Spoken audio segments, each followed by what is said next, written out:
How to find out if the pharmacy has medication in stock. I am going to show you how you can easily find out if the pharmacy has medication in stock. Picking up your medication has become so much more easier than in the past. Today, you don't even need to go to the pharmacy at all.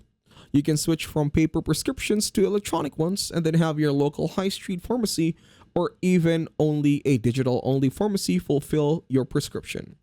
This means you can now have your medication ready for pickup from your closest pharmacy or have it sent directly to your home. One of the easiest and best ways is to contact your pharmacy directly. To do this, simply find a pharmacy on Google Maps. Make sure the pharmacy in question is the one you have chosen as your preferred option. Use the contact information online to get in touch. You can send them an email or call them directly to see what medication they have in stock, and you should be able to collect this the same day.